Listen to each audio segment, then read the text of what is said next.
Il était un peu plus de 10 heures du matin lorsqu'Eduardo Ramirez a garé sa Lincoln Continental noire dans l'aire de repos de LI-10, à environ 40 km à l'est d'El Paso, au Texas.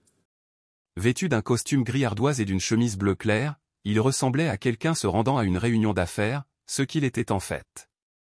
Une fine mallette en cuir était posée sur le siège passager, soigneusement remplie de documents destinés à la table ronde politique du gouverneur prévue à midi.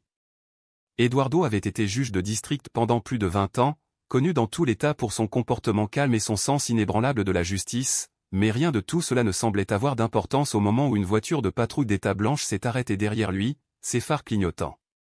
À l'intérieur de la voiture de patrouille, l'agent Bennett plissa les yeux de son point de vue, observant la silhouette d'un homme latino assis seul dans une voiture de luxe sur une aire de repos tranquille, une scène qui, pour lui, déclencha des soupçons. Il a contacté par radio son partenaire, l'agent Miller, qui n'était qu'à quelques minutes de là, mais sans attendre de renfort, Bennett est sorti de sa voiture et s'est approché de la Lincoln. Eduardo sentit l'approche et, sans hésitation, baissa sa vitre, les deux mains posées visiblement sur le volant. « Bonjour, officier », dit-il d'une voix calme et posée. « Tout va bien ?» Bennett n'a pas répondu immédiatement. Il regarda Eduardo de haut en bas avec un regard qui n'était pas subtil dans son examen, un regard lourd de doute et de calcul. « Nous avons reçu un rapport concernant un véhicule volé correspondant à cette description, dit-il finalement, la voix sèche et plate. Vu en train de quitter une station-service à proximité. Eduardo cligna des yeux, non pas par peur, mais par pure confusion. « Je ne suis au courant d'aucun rapport, dit-il d'un ton mesuré. Je me suis seulement arrêté ici quelques minutes avant de me diriger vers la ville. Si vous le souhaitez, je peux vous montrer mon immatriculation. » Au lieu de cela, acceptez l'offre, rétorqua Bennett. Il recula légèrement, sa main posée sur la poignée de son arme dans son étui. « Sortez du véhicule maintenant, a-t-il ordonné. La civilité avait disparu, remplacée par un ton débordant de vanité et de force. Les yeux d'Eduardo se rétrécirent légèrement. Il ne voulait pas d'ennui, mais il ne voyait pas non plus l'intérêt de se disputer. Il coupa le moteur, ouvrit lentement la porte et sortit. Mesurant 1,80 mètres, calme et posé, il ne faisait rien de brusque. Au moment où l'agent Miller est arrivé, la situation avait déjà pris une tournure tendue. Bennett avait placé Eduardo derrière la Lincoln, les mains levées, tandis que Miller observait en silence, incertain mais sans protester. « J'aimerais savoir de quoi on m'accuse, » dit Eduardo, toujours calme, mais avec une voix ferme. « Je n'ai rien fait de mal. » Bennett n'a rien dit. Au lieu de cela, il est retourné à la voiture, a ouvert la portière côté conducteur et a mis la main dans la boîte à gants sans demander la permission, commençant à fouiller les affaires d'Eduardo. Eduardo fit un pas prudent en avant. « Officier, je ne consens pas à une fouille de mon véhicule, » a-t-il déclaré clairement. C'était tout ce dont Bennett avait besoin. « C'est de l'obstruction, » a-t-il rétorqué. « Interférer avec une enquête. » Avant qu'Eduardo ne puisse répondre, Bennett lui attrapa le bras, le tordit derrière son dos et lui mit une menotte au poignet. Miller hésita, mais au signe de tête de Bennett, il s'approcha et menotta l'autre poignet. Eduardo n'a pas résisté. Sa voix resta calme, mais ferme, alors qu'ils se tenaient entre eux. « Vous faites une grave erreur. » La scène se déroulait sous les yeux des voyageurs de passage, certains s'arrêtant pour prendre un café, d'autres se dégourdissant simplement les jambes. L'une d'elles, une jeune étudiante en vacances de printemps, avait déjà sorti son téléphone et commencé à enregistrer depuis l'autre côté du parking. Un vétéran à la retraite, observant de loin, secoua la tête et murmura « Cet homme ne ressemble pas à quelqu'un qui a volé quoi que ce soit. » Mais Bennett et Miller n'ont pas remarqué. Ils étaient trop concentrés sur le fait de conduire Eduardo vers l'arrière de la voiture de patrouille, le traitant comme s'il était une menace. Pourtant, Eduardo marchait avec une dignité tranquille, même avec ses poignets liés derrière lui.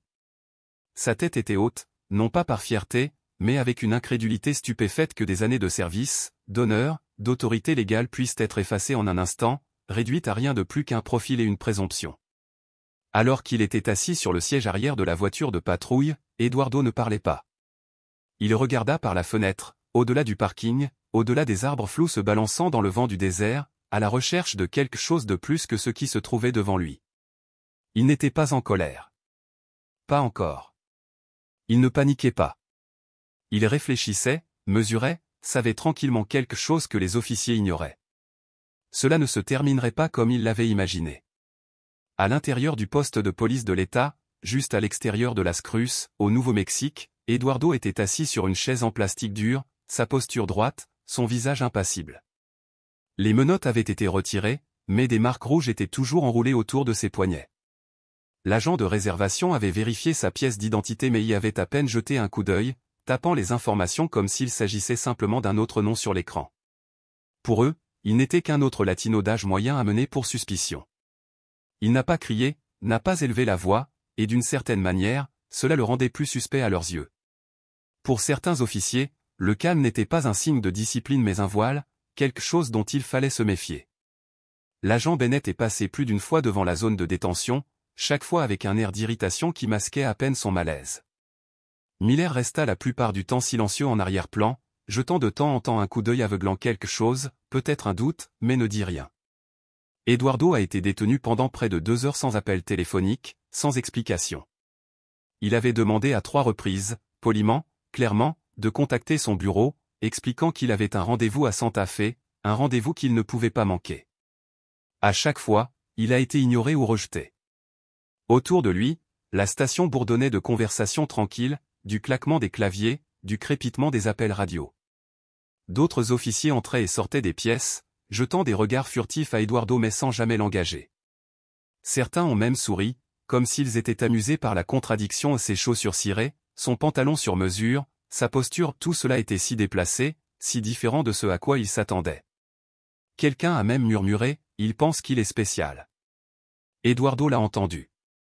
Il n'a pas bronché.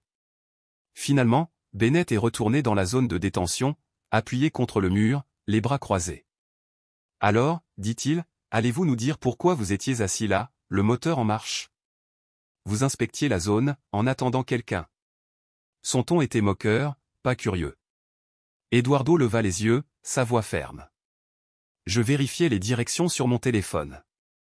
J'avais un rendez-vous à Santa Fe. C'est tout. Bennett se moqua. Vous avez toujours une histoire. Miller, debout derrière lui, bougea légèrement mais ne dit toujours rien. Eduardo n'a pas répondu. Il connaissait le modèle. Ils attendaient une réaction, quelque chose pour justifier l'escalade, pour provoquer une explosion. Mais il ne le leur donna pas.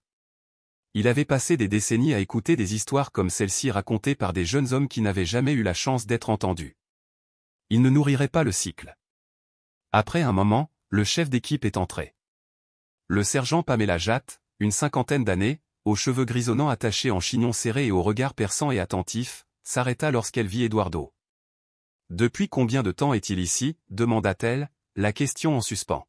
« Presque 2 heures » a répondu quelqu'un depuis un bureau voisin. Obstruction et coïncidence de véhicules. Jatt fronça les sourcils et s'approcha. « Monsieur, avez-vous été informé de vos droits » a-t-elle demandé. Eduardo hocha la tête une fois. « Oui, madame, dit-il, calme comme toujours. Mais je n'ai pas été autorisé à appeler mon bureau, j'ai demandé plusieurs fois. » Elle le regarda plus attentivement maintenant. Il y avait quelque chose dans la clarté de son ton, dans la façon dont ses mots étaient formulés avec précision et dignité, qui la fit s'arrêter. « Comment t'appelles-tu déjà » demanda-t-elle. « Eduardo Ramirez » répondit-il. « Et je recommande. Je suggère fortement que quelqu'un vérifie ce nom avant que cette erreur ne s'aggrave » rit Bonnet derrière elle, le ton teinté d'arrogance. Il se comportait comme un homme important depuis son arrivée. Jage lui lança un regard noir, un avertissement silencieux, ça suffit. Puis, se tournant vers Eduardo, il dit, voyons voir ce qu'on a. Il se dirigea vers le terminal le plus proche, les doigts déjà effleurant les touches. Cela ne prendrait que quelques minutes, mais Eduardo savait déjà ce que l'écran allait révéler. Pour l'instant, il se contenta de s'asseoir, silencieux à nouveau, attendant le moment où la pièce changerait. Et ça allait arriver où elle le sentait. Le sergent Pamela Jatt fixait l'écran devant elle. Au début, elle le parcourut du regard avec une aisance décontractée, ne s'attendant à rien de plus qu'un casier judiciaire vierge, peut-être 1 ou 2 infractions mineures, voire quelques contraventions. Mais lorsque le nom, Eduardo Ramirez, finit de se charger, ses sourcils se froncèrent aussitôt. L'écran s'est rempli d'une longue liste de titres distinctions universitaires, nominations juridiques, certifications judiciaires. Puis, soudain, Le titre a jailli de la page et l'a frappé au ventre. Honorable Eduardo L. Ramirez, juge-président, 14e tribunal de district, État du Nouveau-Mexique. Ses yeux s'écarquillèrent légèrement. Il vérifia rapidement la photo archivée, et elle correspondait à l'homme assis tranquillement dans la salle d'attente.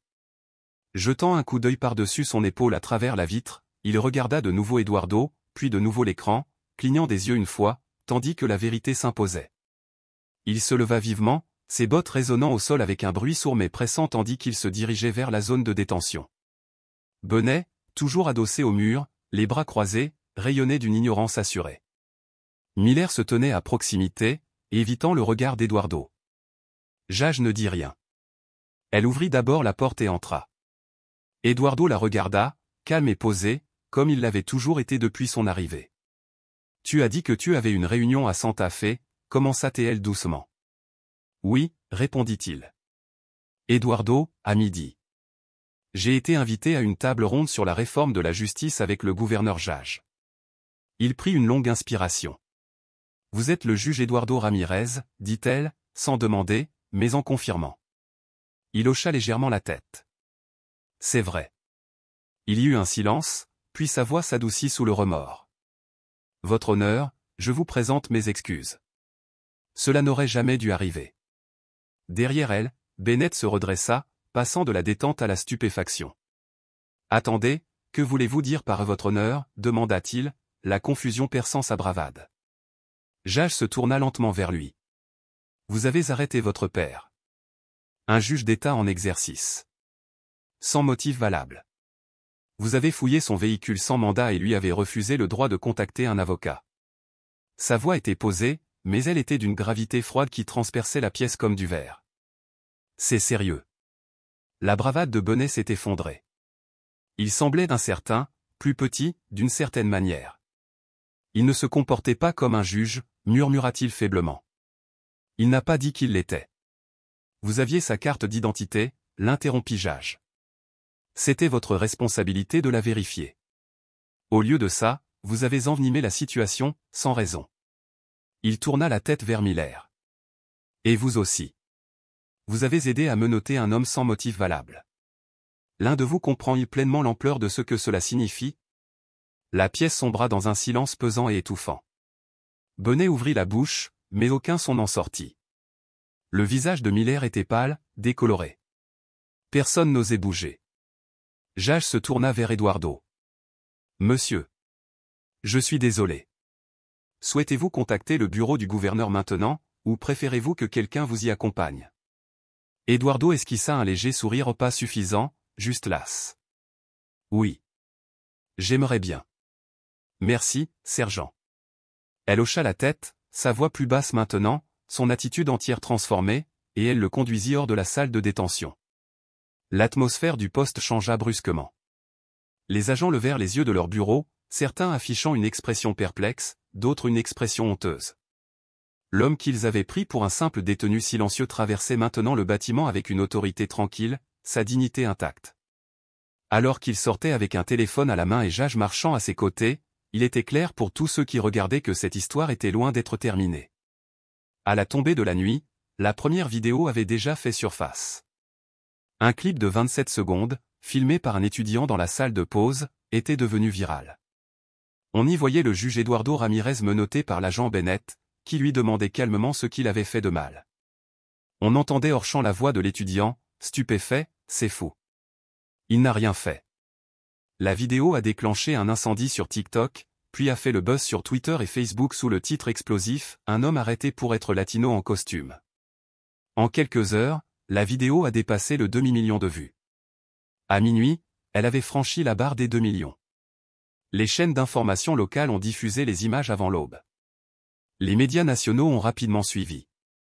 Des captures d'écran du profil judiciaire d'Eduardo sont apparues à côté d'images fixes de l'arrestation, et la comparaison entre son attitude sereine et les mauvais traitements qu'il a subis a suscité une indignation générale. Des hashtags comme #JudgeRamirez, #JusticeForEduardo et #ProfilingInRestArea ont fait fureur sur toutes les plateformes. Des défenseurs des droits civiques, des avocats et des responsables politiques ont commencé à publier des déclarations publiques. Certains ont exigé la suspension immédiate des policiers. D'autres ont réclamé des enquêtes approfondies sur les procédures du service. Le bureau du gouverneur, après avoir confirmé la présence du juge Ramirez à l'ordre du jour de la table ronde, a publié une déclaration concise mais puissante: « Nous examinons l'incident et restons attachés à l'équité et à la justice dans toutes les agences de l'État. » Des groupes communautaires ont tenu des conférences de presse. En milieu de matinée, les manifestants se sont rassemblés devant le commissariat de police de Las Cruces, brandissant des pancartes sur lesquelles on pouvait lire « Le tribunal avant les menottes » et « La dignité menottée ». Ce qui a le plus frappé le public, ce n'est pas seulement l'arrestation elle-même. C'est le silence d'Eduardo Ramirez. Il n'a pas résisté. Il n'a pas élevé la voix. Il n'a pas plaidé. Il avait l'air d'un homme qui avait été témoin de cela bien trop souvent. Ce calme serein transperça le cœur de la nation. Il devint un symbole obsédant non seulement d'une arrestation injustifiée, mais de la profondeur d'un problème auquel même une personne au sommet de la justice ne pouvait échapper.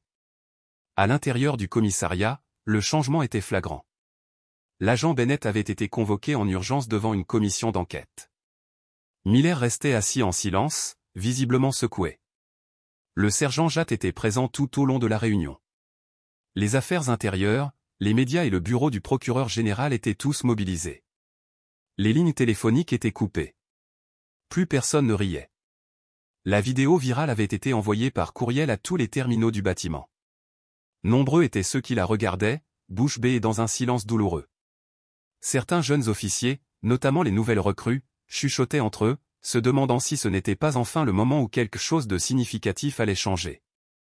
Cette fois, le système n'avait d'autre choix que de se tourner vers l'intérieur, sans intention de se détourner. Le lendemain matin, la rotonde du Capitole était étrangement silencieuse.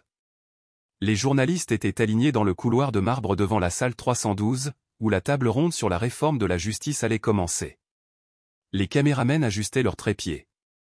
Les assistants murmuraient dans leur téléphone. L'équipe du gouverneur était déjà arrivée, ainsi que les juges de l'État et les dirigeants politiques, mais tous les yeux restaient fixés sur les grandes portes doubles en chêne. Ils attendaient l'homme dont le nom avait dominé tous les écrans au cours des 18 dernières heures, le juge Eduardo Ramirez. À 10 heures précises, les portes s'ouvrirent.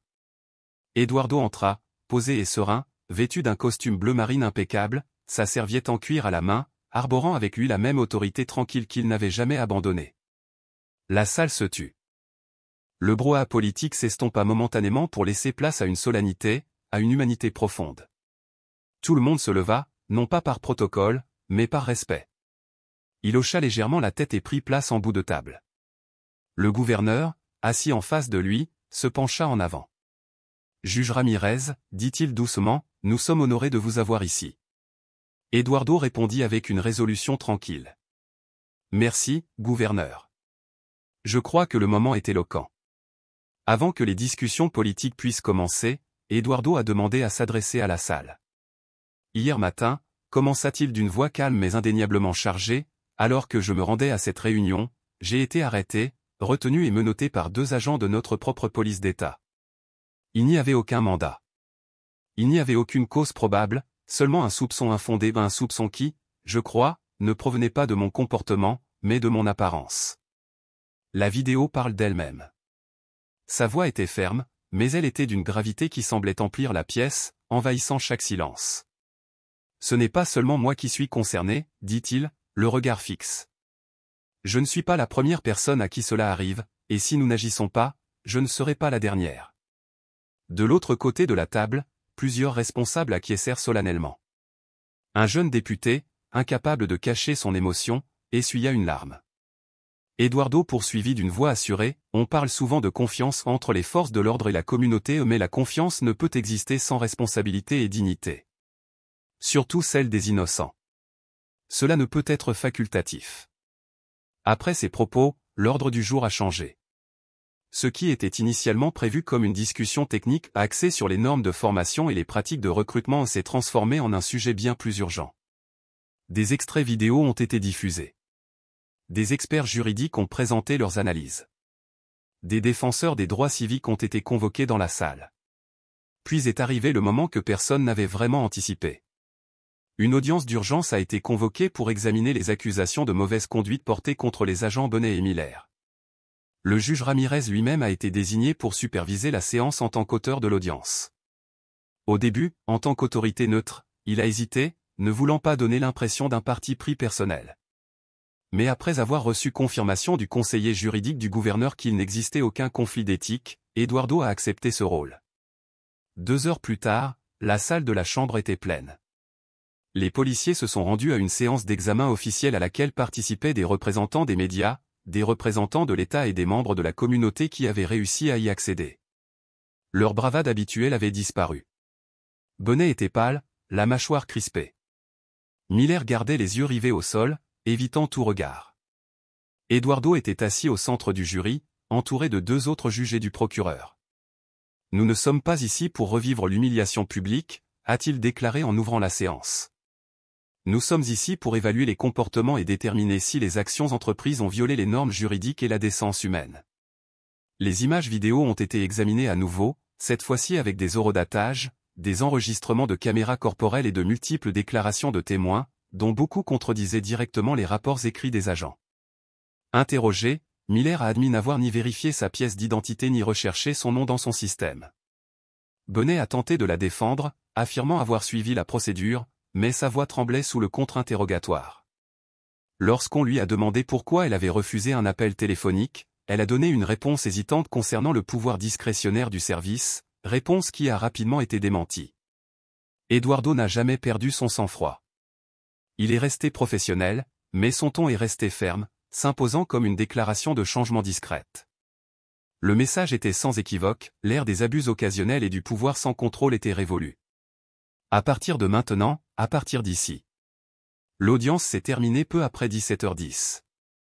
Après avoir entendu des heures de témoignages et de commentaires juridiques, le jury a rendu une décision unanime.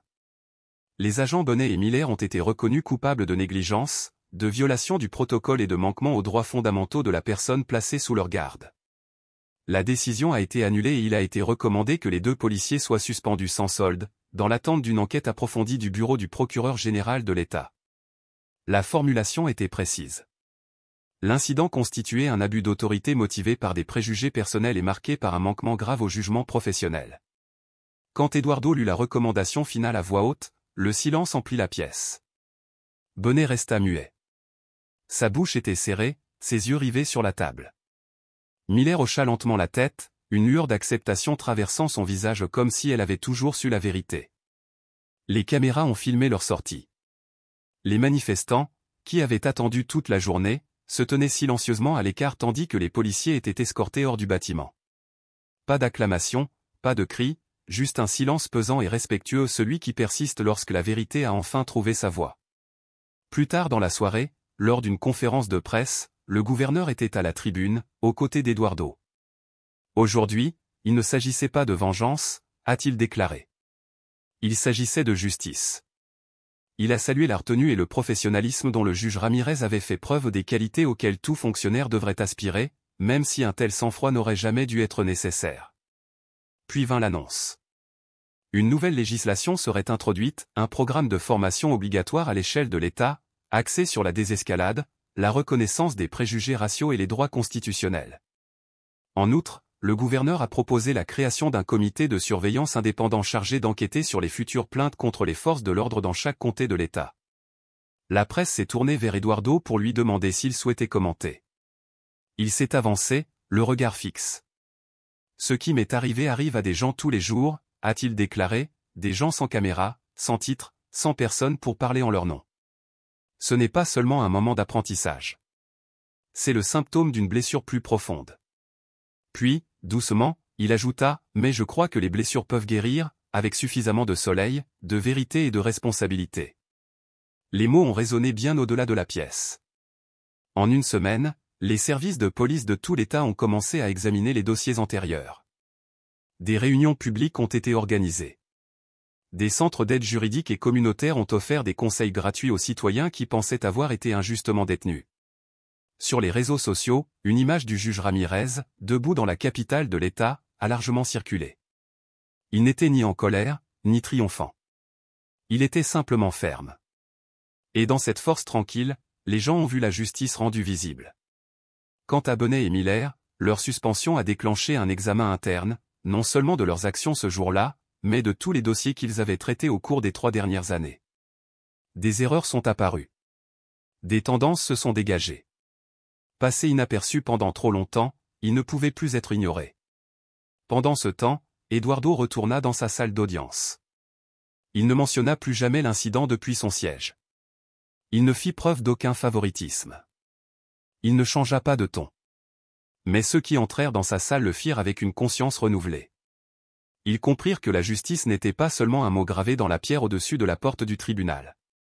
C'était une norme qu'Eduardo Ramirez était déterminé à défendre, même s'il devait pour cela se battre seul. 3 mois plus tard, par un après-midi de printemps radieux, le juge Eduardo Ramirez se tenait sur les larges marches de pierre de l'Académie de formation des forces de l'ordre du Nouveau-Mexique. Les arbres environnants avaient commencé à bourgeonner et une légère brise agitait les drapeaux au-dessus de leur tête. Devant lui se tenait une nouvelle promotion de cadets, composée de 52 recrues vêtus d'uniformes impeccables, le regard droit devant, les épaules carrées. Il s'agissait de la première promotion formée selon les nouvelles normes de sensibilisation aux préjugés et de responsabilité. Chaque cadet avait suivi des cours approfondis sur l'engagement communautaire, les stratégies de désescalade et les droits constitutionnels. Ce qui avait été perçu comme une réforme controversée était devenu la pierre angulaire d'une nouvelle génération de services de police. Et pour la première fois depuis longtemps, la justice semblait non seulement possible, mais réelle. Et tout a commencé avec une vidéo, un moment et un homme qui a choisi de rester ferme. Eduardo avait été invité comme conférencier, bien qu'il ait décliné plusieurs apparitions publiques depuis l'incident. Cette invitation, cependant, était différente. Il ne s'agissait pas de caméras ou de gros titres, mais de quelque chose de plus profond. Il essayait de semer les graines là où elles comptent. Alors qu'il s'approchait du podium, le directeur de l'académie lui adressa un signe de tête respectueux. Eduardo ajusta le micro et commença, d'une voix calme et posée. « Il y a 3 mois, a-t-il déclaré, je me trouvais de l'autre côté d'une plaque. J'ai été traité non pas comme un juge, ni même comme un homme, mais comme une menace, sur la seule base d'un regard et d'une supposition. Cette expérience aurait pu me rendre amer, mais elle m'a au contraire renforcé, non pas pour punir, mais pour atteindre un but. » Il marqua une pause, laissant le poids des mots s'imprégner. « Ils ne sont pas là uniquement pour faire respecter les lois, a-t-il poursuivi, ils sont là pour protéger la dignité. Et cela commence par la façon dont ils perçoivent les gens. Chaque personne, non pas comme un risque, ni comme une statistique, mais comme le père, la sœur, le voisin ou l'ami de quelqu'un. » Les recrues écoutaient attentivement ces paroles, leurs expressions plus pensives que formelles. Certaines hochaient subtilement la tête, absorbant silencieusement la profondeur et la gravité de ce qui était partagé. Eduardo les examina et sentit quelque chose changer non seulement dans l'air, mais dans la pièce, dans la culture même qui les entourait.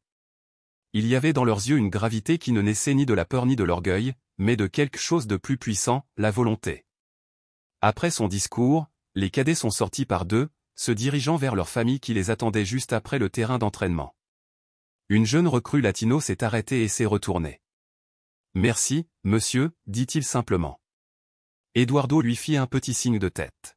« Allez servir avec honneur. » Alors que la foule se dispersait et que le soleil disparaissait à l'horizon, Eduardo resta quelques instants silencieux sur les marches. Il ne pensait plus au passé ni aux menottes, ni à la chaise froide du commissariat. Ses pensées s'étaient tournées vers l'avenir. Le changement ne s'est pas toujours fait dans le bruit. Parfois, il est arrivé lentement, dans des moments de calme, des décisions prises en solitaire, d'une seule voix, d'une seule salle de classe, d'un seul pas en avant. Et dans ce silence, Eduardo Ramirez s'est permis de croire au peut-être, juste peut-être que la justice commençait à s'élever sur un nouveau type de fondation, une fondation non pas fondée sur la peur, mais sur l'équité. Eduardo Ramirez a quitté les marches de l'académie ce jour-là, non pas en victime, mais en bâtisseur d'un avenir meilleur. Il savait que le chemin à parcourir ne serait pas facile. Une véritable réforme ne l'est jamais. Mais il avait aussi compris une chose profonde, le véritable changement commence par les décisions que nous prenons discrètement, à l'abri des regards. Son histoire nous rappelle que le pouvoir ne crie pas toujours. Parfois, il reste immobile. Il parle avec calme et attend patiemment que le monde le rattrape. Dans un pays qui est encore aux prises avec de profondes divisions, la force d'Eduardo ne venait pas de la colère, mais de la détermination.